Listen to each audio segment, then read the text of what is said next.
मन बड़ा परेशान करता है। मन की चाहत कुछ है, मिल रहा कुछ, बड़े परेशान। ये मन के रोगी ही तो डिप्रेशन में जाते हैं। मन से बहुत उथल पुथल चल रही है, अरे भाई अब ये सब ठीक होगा, अब कोरोना चल रहा है, अब महाराज जी अच्छा होगा कि नहीं। मन में जब अच्छा होना होगा हो जाएगा। एक आदमी था, उसका कारोबार था, खुद ने उसने फैक्ट्री डाली, बड़ी मेहनत की और उसने अपने कारोबार को सफल बनाया। अच्छी खासी उसकी फैक्ट्री चलने लगी, लाखों रुपए वो दिन का कमाने लगा। अच्छी खासी फैक्ट्री चल रही थी। अचानक लॉकडाउन लग गया, फैक्ट्री बंद हो गई।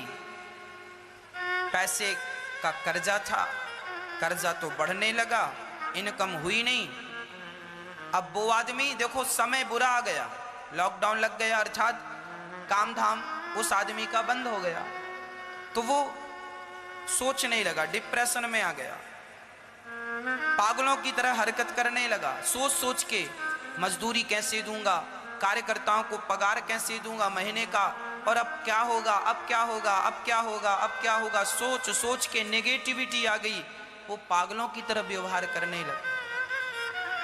वो मेरे पास आया, मैंने उसे समझाया कि देख, समय ही तो बिगड़ा है, समय बिगड़ा है, मन और बुद्धि ना बिगाड़।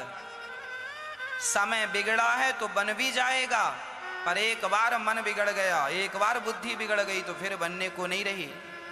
इसलिए समय बनता बिगड़ता रहेगा, पर उस बिगड़े हुए समय में जरा अपने आप को धैर्यवान बनाओ, धीरज रखो, धैर्य रख।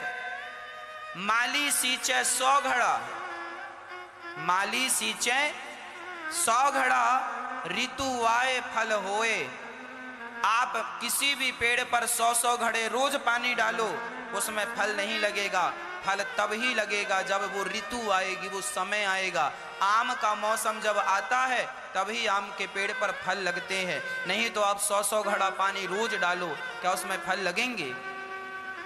मेरी माँ, जैसे समय आने से आम में फल लगते हैं, समय आने में पपीता में फल लगते हैं, पपीते के पेड़ में, उसी तरह समय आने पर गेहूं होता है। समय आने पर, अभी बारिश आने वाली है या आ गई, अब पूरी भारत के किसान अब इस बारिश में ना गेहूं नहीं बोएंगे, क्या बोएंगे बोलो? चावल, धान। इस मौसम में गेहूं नहीं हो सकती साहब, हो सकती हो तो बताओ? नहीं ना। यदि इस मौसम में गेहूं नहीं हो सकती और गेहूं के मौसम में चावल नहीं हो सकता, मतलब प्रकृति ने, परमात्मा ने सबका अलग अलग मौसम बनाया है ना। उस मौसम का इंतजार करना होता है ना किसानों को, इंतजार करते हैं तो गेहूं का मौसम भी आता है और चावल का मौसम भी आता है, गेहूं की फसल भी आती है और चावल की फसल भी आती है। इसलिए हिम्मत ना हारो भक्तों, यदि समय गया है तो समय आएगा भी जरूर, बस इंतजार करो उस आने वाले समय का और हिम्मत ना हारो और राम ना बिसारो। पॉजिटिव रहो, नेगेटिविटी ना ले आना, नेगेटिव ना हो जाना। पुरुष आदमी टूट जाता, पुरुष ना अंदर से टूटने लगता है, जब उसके सिर पे कर्जा होता है, काम धाम चलता नहीं, अंदर से टूटने लगता है, वो डिप्रेशन में जाने लगता है, नेगेटिव होता जाता है, उसके बहुत कुछ होने लगता है, नाना प्रकार के गलत गलत विचार आने लगते हैं। अब जी के क्या करूंगा, मर जाता हूँ, ये कर लेता हूँ, वो कर लेता हूँ। ये पुरुष लोग सोचने लगते हैं, जो डिप्रेशन में चले जाते हैं, जो लोग नुकसान जिनका हो जाता है लंबा, 1,00,000 2 लाख का, 50 लाख का, 1 करोड़ का नुकसान हो गया, अब क्या बचा, आप मर जाते हैं। अभी पिछले 2 साल पहले, 1 साल पहले मैंने सुना था एक आदमी पानी में डूब के मर गया। उसके पास 1000 कार्यकर्ता काम करते थे, नाम तो मुझे स्मरण नहीं है, अखबार में टीवी में हमने सुना था। हजारों करोड़ का टर्नओवर था उसका, हजारों करोड़ की फैक्ट्री का मालिक था, लेकिन नुकसान होने के कारण, डिप्रेशन में आने के कारण वो आदमी मर गया। हजारों करोड़ का मालिक था, कर्जा था, मर गया।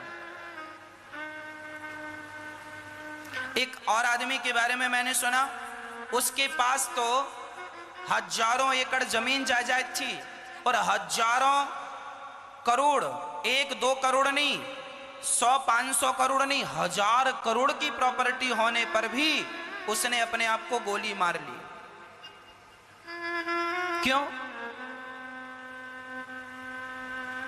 तीसरा उदाहरण सुशांत। सुशांत का नाम भी था, पैसा भी था, अच्छा खासा काम कर रहा था, पर उसने आत्महत्या कर ली। क्यों? कारण क्या है? कारण यही है कि जब आदमी अंदर से टूट जाता है और उसे सत्संग नहीं मिलता, कोई समझाने वाला नहीं मिलता, एक आध्यात्म दृष्टि नहीं, आध्यात्म एनर्जी नहीं, तो आदमी मरता ही है फिर। इसलिए अपने आप को सत्संग से जोड़ के रखो। भगवान ना करे कल को नुकसान हो तो आपका नुकसान की तो भरपाई हो जाएगी, पर जान चली गई इसकी भरपाई कौन करेगा? इसलिए उस हाल में जब तुम्हारा नुकसान हो और जब तुम नेगेटिव हो, उस समय अपने आप को आध्यात्म से जोड़ के रखना। आध्यात्म एनर्जी सबसे बड़ी एनर्जी है और वही आपको दूसरा रास्ता दिखाएगी, नए तरीके से डेवलप करेगी, तैयार करेगी। यदि गिर गए हो तो फिर संभल के खड़े हो जाओ और फिर चलने का अभ्यास करो, कोशिश करो, सफलता जरूर मिलेगी।